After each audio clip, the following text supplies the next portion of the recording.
Dark Souls Remastered is out tomorrow, Friday, May the 25th, on PS4, Xbox One, PC, and a little bit later on the Nintendo Switch, which was delayed because it's being worked on by a different team. I, Jake Kulkowski, and Liam McKelvey Hello.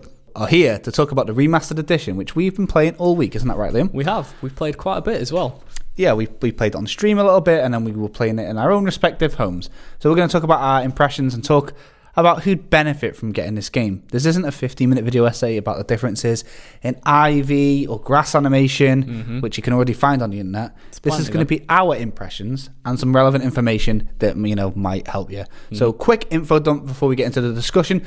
Dark Souls, the original, was the spiritual successor to Demon Souls, and the start of the Dark Souls trilogy came out about 7 years ago, was developed by From Software, and has got one of the most passionate and sometimes, let's face it, irritating fan bases in the world. Not all of them, just some of them. We've been playing it this week, and we've beaten some other Soulsborne games between us. We've done like Bloodborne, we've got foreign Dark Souls 3, Neo. It's not a Soulsborne game, but it's very close. Similar. Yeah. So we're not really new to the whole thing. We're quite well versed. Yeah, exactly. It's like its own genre now, really. It really is, and that's the whole thing. That's why I think it's important to cover this game, even though it's a remaster of a game everyone knows, because it's got such an impact. In fact, it's got such an impact. Anything that's hard these days, people say, is the Dark Souls of... Yeah. And that's a bit of a meme. So I played a bit of Dark Souls 1 when I was a mere boy, and now I am back as a man. And I intend to complete it this time.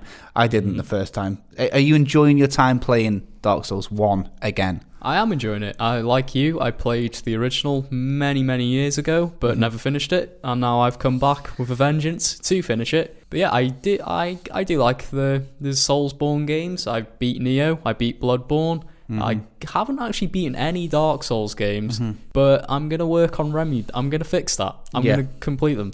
It's I've really discovered a love for these games in the past 6 months, and now I get it a lot more. And I've just been playing this Dark Souls Remaster and just figuring out like how the map's laid out. It doesn't give too much away, but it's simple enough that you know the route to take. So you beat the Bell Gargoyles, and then I just happen to find the depths, happen to find Blighttown. Yeah. Everything is just nice. It makes it feel like you are exploring. So I'm having a very good time with that. But enough about the original game, because we could be doing this video and saying all the things we've just said about Dark Souls 2011 on the PC, let's say. So let's talk about the remaster and what it is. So first of all, let's get this straight. It's not a remake and it's not a remix.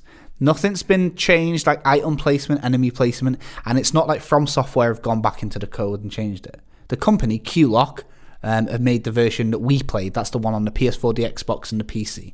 And they're quite well known for the Dragon's Dogma PC port, which was really well received. Very well. And I think their best thing is their biggest achievements, fixing Mortal Kombat, wasn't it, for the PC? Yeah, they played quite a big role in that, fixing Mortal Kombat X on the PC. Yeah, because it was awful beforehand. Yeah, and I remember people saying that it's really saved it. So they're quite well known for optimization. They're one of the best remaster studios out there. Yeah, along with Virtuous, who are the people who made Fable Anniversary, Final Fantasy X and X2 HD, and they're the people making the Switch port. So if anyone's wondering what the reason for the delay of the Switch port is, it's probably the fact that the PS4, Xbox, and PC remasterers, that's definitely not a job title, are different in the Switch people. So I guess next question for you then, Liam, and this is pretty important for those that are interested. Did you have any performance issues?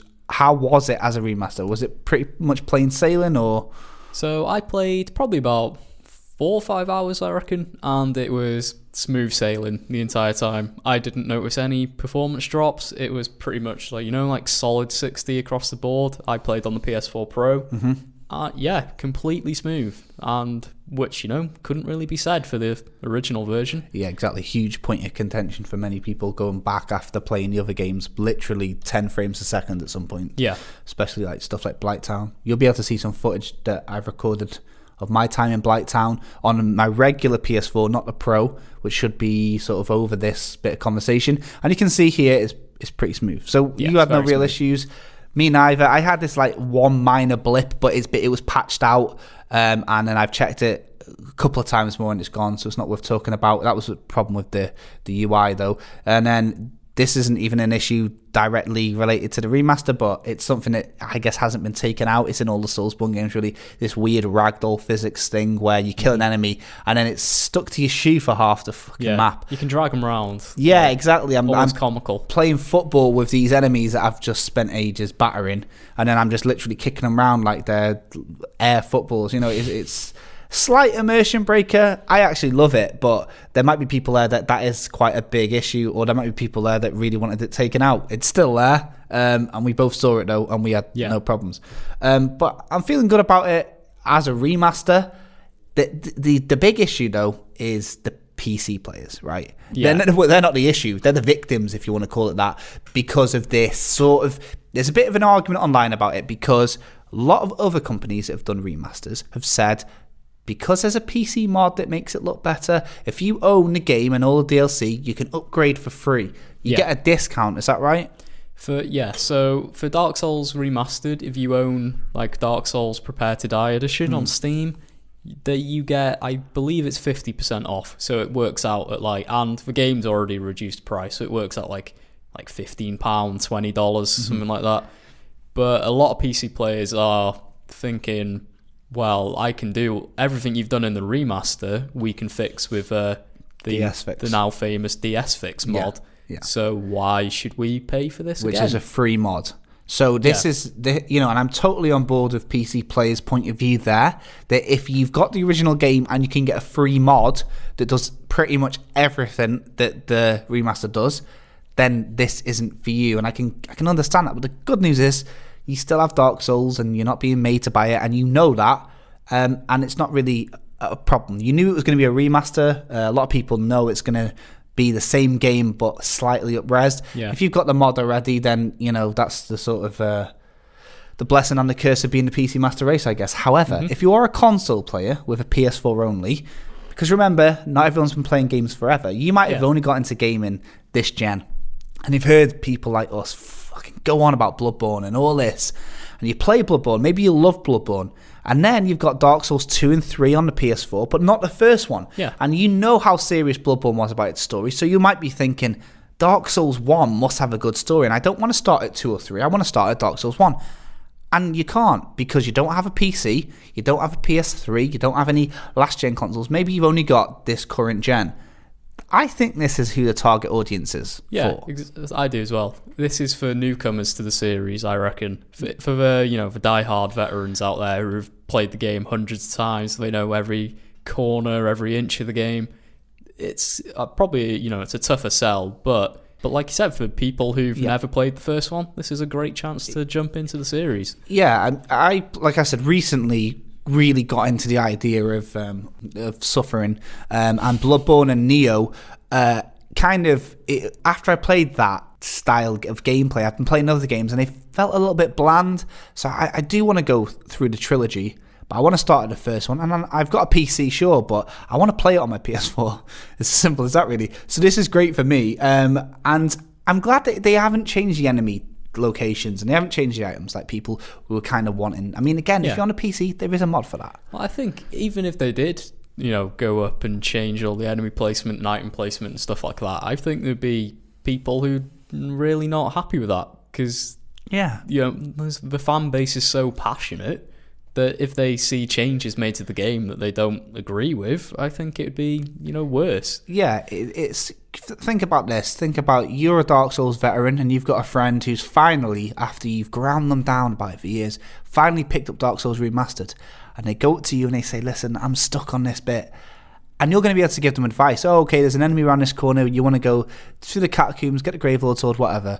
If they change the item placement, then all your knowledge that you've worked so hard at is for nothing. You want the exact same experience, so you can share the memories, and people that are just getting onto it now can talk about it exactly the same way as the people that played it 7 years ago. And it doesn't have to be this us versus them thing, which I know it kind of is when it comes to Dark Souls anyway. So yeah, I've seen a lot of people complaining about the game, but there have been some changes, right? Yeah. Like quality of life stuff, things that no one would complain that they're in there, unless there's parts where you get souls as items and you use those consumable items to get souls to level up, right? Like Soul of the Undead Soldier and stuff. In the original Dark Souls, you had to use them one at a time. But in all the other Dark Souls games, you can just select. If you've got 20, you can use 20, right?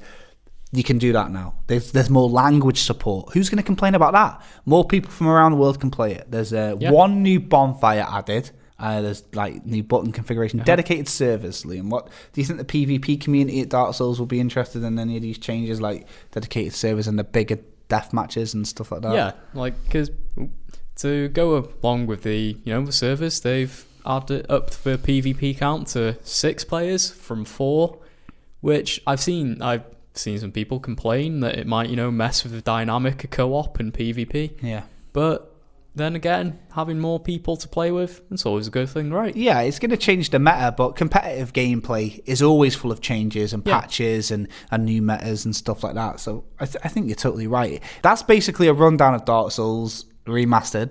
Is this going to make you sit through it? Do you think now you've got the momentum of closing thoughts, really, that you're going to go through Dark Souls now? You think these little changes have made it a lot more of a value proposition for you to finally burn through Dark Souls and transcend? Yeah, definitely. I mean, like you were saying, all the quality of life changes, all the little bug fixes and all this stuff like that. It's made it I think it's made just a tighter game. Yeah, like more polished. It's just smoother, I guess. Yeah, it's going to make it easier for people that have get Dark Souls 1, finish it, and then make that jump straight to Dark Souls 2. It's more palatable, I guess, is the way to put it.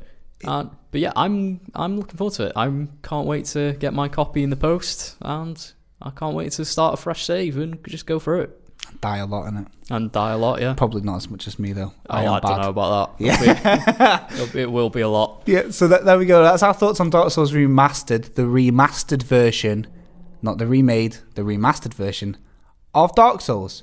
Thank you very, very much for watching. There's some more content on the screen right now if you want to check that out. There's also a link to our Patreon if you'd like to support the channel. Until then, we'll see you in the next video. Thank you very much, Liam. Bye-bye.